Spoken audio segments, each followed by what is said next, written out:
ഇവിടെ ജിവോണിന്റെ ഫോണിലേക്ക് ഒരു നോട്ടിഫിക്കേഷൻ വരുവാണ്. നിമ്മാണെങ്കിൽ ഇവരുടെ ലാസ്റ്റ് നൈറ്റ് നടന്ന പാർട്ടി ഉണ്ടല്ലോ, അതിന്റെ ഫോട്ടോസ് എല്ലാം സോഷ്യൽ മീഡിയാസിൽ ഇട്ടു.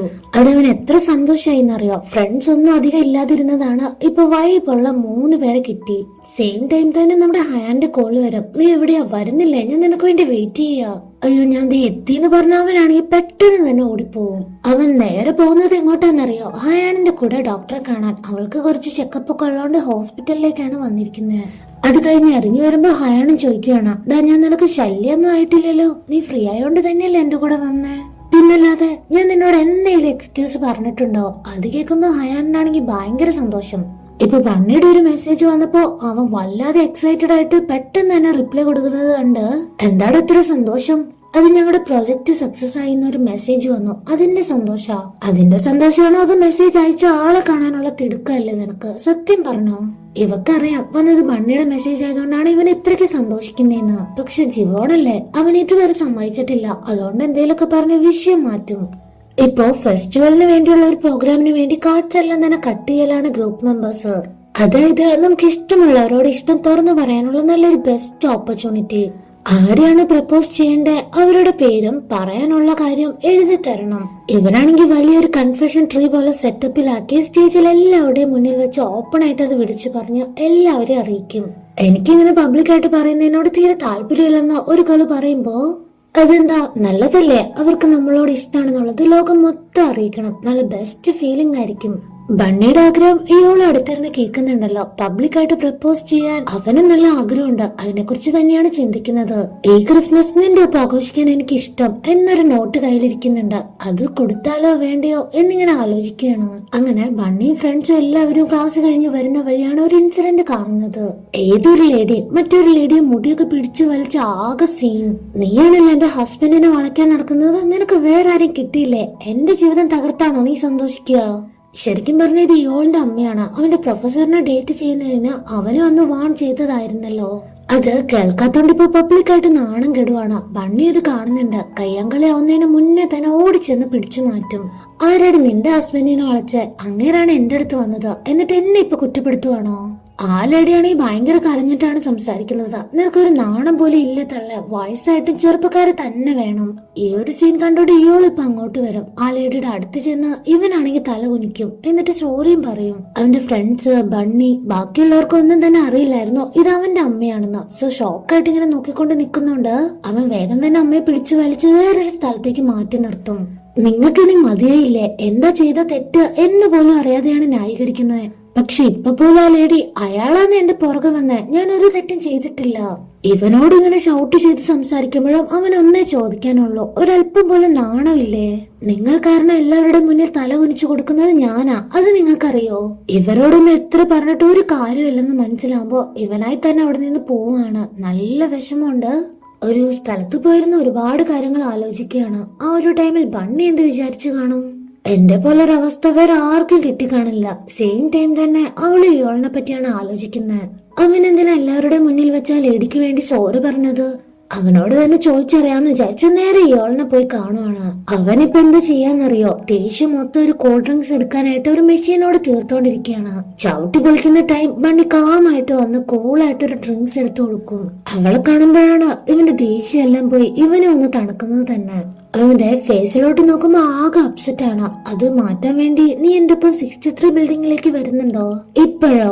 രണ്ടുപേരും മിഡ് നൈറ്റ് അവിടെ പോയി നൈറ്റ് വ്യൂ എല്ലാം ആസ്വദിച്ച് നിൽക്കാണ്. ബണ്ണി ഇതിനെന്തിനാ 63 ബിൽഡിംഗ് എന്ന് വിളിക്കുന്നേ? അതോ അതിവിടെ എത്താൻ കറക്റ്റ് 63 സ്റ്റെപ്പ് വേണം കയറാൻ. ഇവിടെ വന്ന പിന്നെ എല്ലാവരുടെ മൈൻഡ് റിലാക്സ് ആവും. നല്ല കാറ്റൊക്കെ ഇല്ലേ? എനിക്കറിയാം നീ അപ്സെറ്റ് ആണെന്ന്. ഇയാളിപ്പോ അവന്റെ ഫാമിലി, അതായത് അമ്മയുടെ ക്യാരക്ടർ എല്ലാം തന്നെ ബണ്ണിയായിട്ട് ഷെയർ ചെയ്യും. ഞാൻ എപ്പോഴും വിചാരിക്കും അവരെന്നേലും നന്നാവുന്ന, എവിടെ അതൊന്നും നടക്കാൻ പോണില്ല. പിന്നെ വിചാരിക്കും എനിക്ക് ഇതിനുള്ള അർഹതയൊന്നും ഇല്ലെന്ന്. ഇപ്പൊ എനിക്ക് മനസ്സിലാവുന്നുണ്ട് ബണ്ണി, നിനക്ക് എങ്ങനെയാ അന്ന് ഞാൻ കിസ് ചെയ്തപ്പോ ഫീൽ ആയിന്ന്. സോറി, ഞാൻ കുറച്ച് സെൽഫിഷ് ആയി പോയി. എനിക്ക് നിന്നോട് അഡ്വാൻറ്റേജ് ഒന്നും എടുക്കണ്ട. എനിക്ക് നിന്നോട് ജസ്റ്റ് ഒന്ന് മിണ്ടിയാൽ തന്നെ സന്തോഷാണ്. നീ വിചാരിക്കും പോലെ അത്രയ്ക്ക് റോങ് ആയിട്ടുള്ള ക്യാരക്ടർ ഒന്നും അല്ല എന്റേത്. എന്നോട് ക്ഷമിക്കണം പ്ലീസ്. ഇയാളിപ്പോ സിൻസിയർ ആയിട്ട് തന്നെയാണ് സോറി പറയുന്നത്. അത് പറയുമ്പോ അവന് തന്നെ മനസ്സിൽ നല്ല സങ്കടമുണ്ട്. സോ ബണ്ണിക്ക് ഇപ്പൊ ഇപ്പോഴാണ് സമാധാനായത്. വീട്ടിലാണെങ്കിൽ ബണ്ണിയുടെ അപ്പ അമ്മ പഴയ ആർട്ടിക്കിൾസ് ഇന്റർവ്യൂവിന്റെ ഫോട്ടോസ് ഒക്കെ നോക്കി ഓരോ കഥകൾ ഇങ്ങനെ പറഞ്ഞിരിക്കുകയാണ്. ബണ്ണി വരുമ്പോ അവളെ ഈ ഫോട്ടോസ് എല്ലാം എടുത്ത് കാണിക്കുകയാണ്. അതിനിടയ്ക്ക് ഒരു ഫോട്ടോ അത് മാത്രം കാര്യമായിട്ട് അമ്മ നോക്കിക്കൊണ്ടിരിക്കുമ്പോ അതാരാന്ന് ചോദിക്കും. ഇതാണ് നിന്റെ അമ്മയുടെ എക്സ്. ബണ്ണി തന്നെ ഈ ഒരു കാര്യം കേട്ട് ഞെട്ടിപ്പോയി. ഇവരിപ്പോഴും കോണ്ടാക്ട് ഉണ്ടോ? അപ്പാക്ക് ഇതൊന്നും പ്രശ്നമല്ല. അതൊരു വലിയ കഥയല്ലേ മോളെ. ഇവളെ കാണാൻ ഗ്രൗണ്ടിൽ വന്നല്ലേ അവനിപ്പോ വലിയ സ്പോർട്സ് സ്റ്റാർ ആയത്. അന്ന് ഞാനും ഇവളുടെ പിന്നാലെ തന്നെയായിരുന്നു. എല്ലാവരും എന്റെ അടുത്ത് പറഞ്ഞു നിനക്ക് അവളെ കിട്ടില്ലാന്ന്. പക്ഷെ ഞാൻ വിടോ, എന്റെ സ്നേഹം സത്യല്ലേ, ഞാൻ ഇവളെയും കൊണ്ടേ പോയോളൂ. ഇപ്പൊ എന്തായി?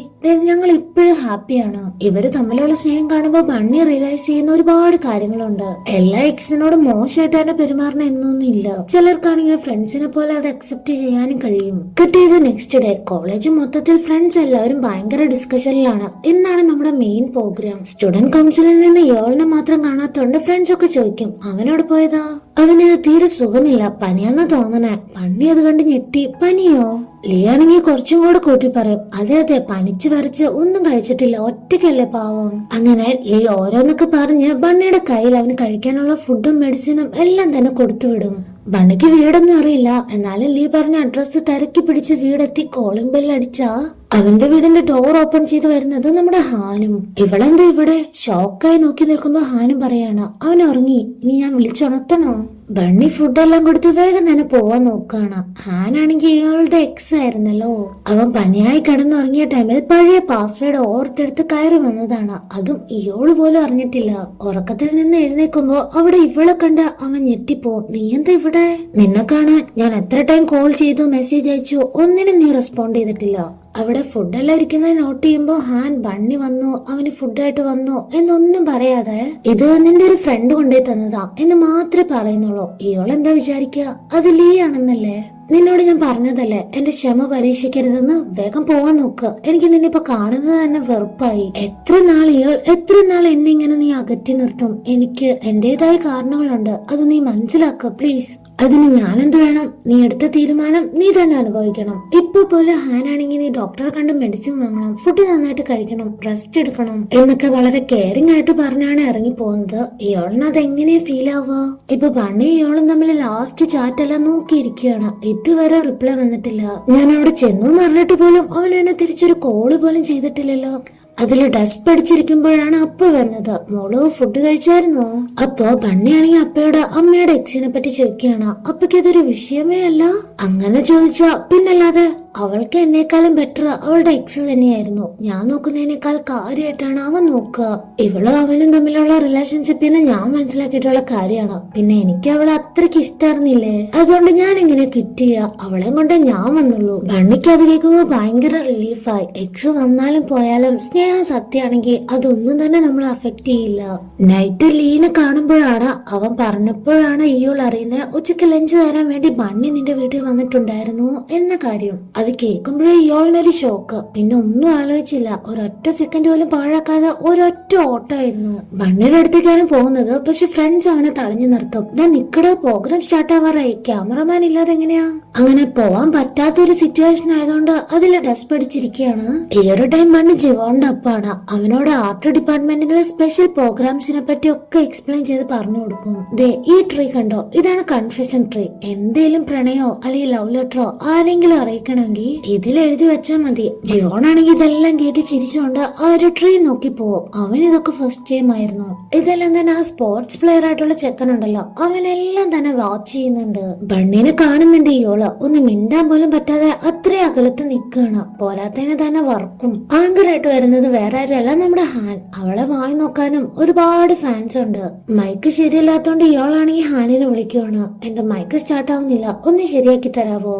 വർക്കിന്റെ ഭാഗമായോണ്ട് ഇയാൾ അത് റെഡിയാക്കി കൊടുക്കും. പക്ഷെ ദൂരെ നിന്ന് നോക്കുന്ന ബണ്ണിക്ക് എന്താ ഫീൽ ആവാന്നറിയോ? ഫ്രീ ടൈമിൽ ഇവര് രണ്ടുപേരും തമ്മിൽ സംസാരിക്കാന്ന്. ഈ ഒരു കാര്യം ജിവോണ് നോട്ട് ചെയ്യുന്നുണ്ട്. ബണ്ണി വിഷമിച്ചിരിക്കുന്നത് കണ്ട് അവനാണ് ഇഷ്ടമല്ലാത്തത്. സോ ഇവൻ ചില്ലാക്കാൻ വേണ്ടി ഓരോ കാര്യങ്ങൾ സംസാരിക്കുന്നതും ഒക്കെ ഇയാളും നോക്കിക്കൊണ്ട് സങ്കടപ്പെടും. അങ്ങനെ ലാസ്റ്റ് എടുത്ത കാർഡിൽ വന്ന പേര് നോക്കി 1 സെക്കൻഡ് സ്റ്റക്കായിട്ട് നിൽക്കും. കാരണം അതിൽ ബണ്ണിയുടെ പേരാണ്. ഈ സ്റ്റേജിൽ വെച്ച് എന്റെ മുന്നിൽ വെച്ച് ഇയാള് വല്ലതും പ്രപ്പോസ് ചെയ്യുവോ?